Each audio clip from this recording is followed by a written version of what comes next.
Thanks so much for joining us on the call, Coach. If you take a minute to tie up the win against UConn, maybe a word or two about Thomas's performance and what you expect to see Saturday as you get resume conference play against USF.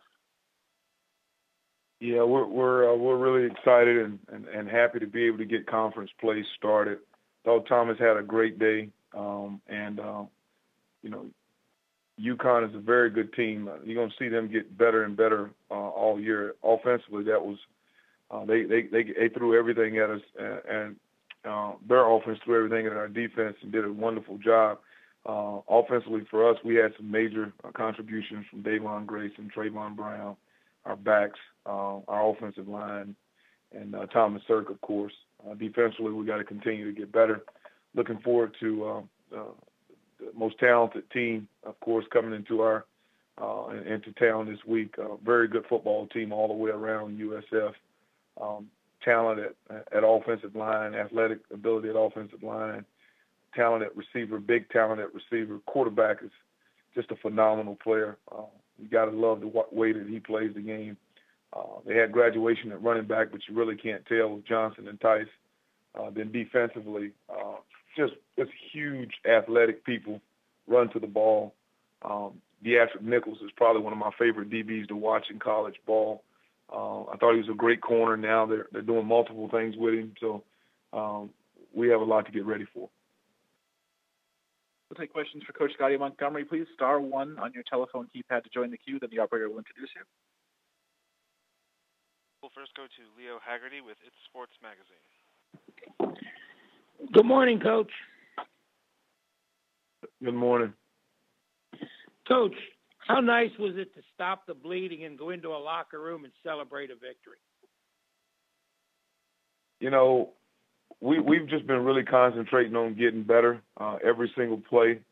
It's a great feeling always when you get a chance to win. There's a lot that we can clean up from the game, but it's always great when you see guys that do it the right way, work really hard, and stay together. We've been through had some tough ball games as of late, and we knew that it was going to make us a great team for opening our conference. So we've learned a lot in the last few weeks, and we continue to strive to get better, but it feels pretty good to get going in the right direction. Coach, last question, and thank you for your time today. I asked Coach Jeff Brom up at Purdue, how does he prepare for Lamar Jackson? How do you prepare for Flowers? Do you put a wide receiver in there just to get athletic ability, to give your defense a look, or what do you do? I mean, we're blessed here to have an extremely talented young quarterback with great leg talent, great arm talent.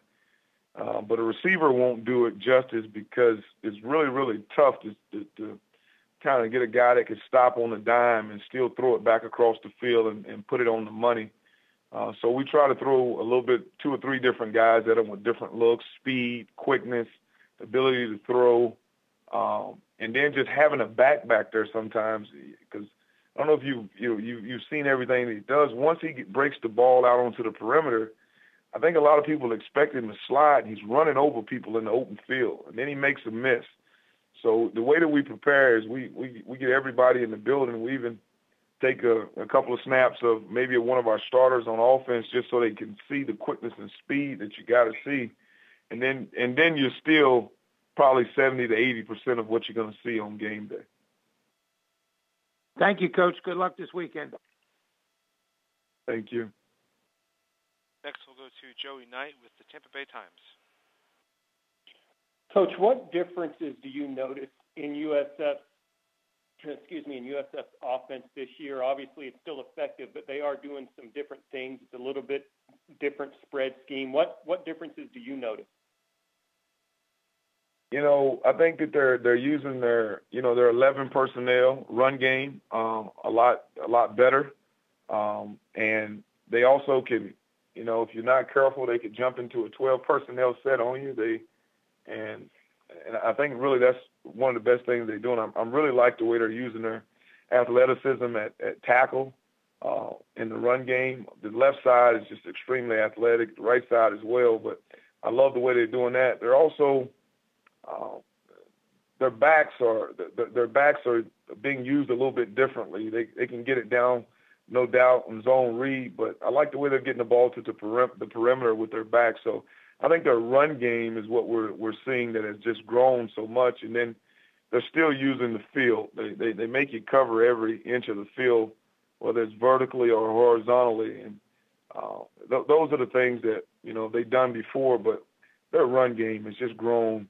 Execution inside of their run game has grown as well, but that's what we've seen. 11 personnel, 12 personnel even, which we didn't see as much, and then they have the ability, of course, to do like they used to do quite a bit, getting 10 personnel. But really like the toughness of their football team on their offense. Appreciate it, Coach. Yeah. Next we'll go to Derek Sharp with USF Radio. Hey, thanks, Coach. You guys seem to get a bad end as far as the schedule changes, but in the end, was it good to not have that open week and to obviously get a win, as it turned out? We're happy to get a win. There's no doubt about it. But I went to bed last night around 11:30 midnight. I had to be up today about 4:45. So right now, it's a day off for the players. But right now, I'm a little fatigued. But I'll juice up here in the Sackett and get a little more juice going to me. But we've been blessed to start the conference, no doubt, at 1-0, and also to continue to play football. Our team is going to get better and better every snap we have. So we're really happy to be able to get a big time win on the road, which was important for us. And then now we get the most talented and what some people consider one of the best teams in the nation to come in and play against us here at home. So perhaps the celebration period was shorter than normal then. Well, we really don't ride the highs and lows as well as a lot of other people, because before you know it, you got to go back to work. Even on a normal week, you get to about 10 a.m. on Sunday morning, and then, we got to move past it. So, but what we will do is it's definitely easier to coach off of victories and coach hard off of victories than it is in times in defeat. So we can get a lot better than we played in the game. I felt we lost a lot of plays on the field offensively and defensively that we've got to get better when we're going against a team like USF. Thank you, Coach. And next we'll go to Ronnie Woodward with the Greenville Daily Reflector. Hey, Coach, how you doing? Doing well. How are you? Good. Looking at Thomas yesterday, I mean, he seemed to be pretty locked in, obviously. Is there anything kind of specific with his comfort level and his demeanor maybe that you notice, or just kind of his poise a little bit compared to some of the other times and games he's been in this year? I really can't say that. I know that it's been a long time since he's been in a football game. And I knew it was going to be a time that come when he would start to settle down a little bit more. I thought he had some opportunities in the first couple of games against some great opponents to play better. And he just wasn't quite settled in. And we didn't have him, in the Sackett game, we didn't have him throwing to those number one receivers enough, because he wasn't, he came out of the first week not being the starter, or started the first week not being the starter. So it looks like yesterday he kind of settled down more. He's had a lot more throws and catches with the receivers, but he also has had another week of playing in practice against what he was going to see with the majority of the reps. So I think he's just going to continue to get better. He helps us in our run game, that's for sure. We missed some big-time runs with him yesterday, though. We're going to get him better at that. And we just got to continue to grow the chemistry of the receivers, and getting Jimmy back will help us. Yeah, definitely. Another quarterback question on the other end, looking at Flowers a little bit. I know you've talked about him so far, but just his talent and his experience kind of combined, I mean, is he one of the better players and maybe the best player overall you think you'll kind of face this season? Yeah, probably so. He has poise that I haven't seen in players in college football, but very few times. People can get close to him and it doesn't bother him.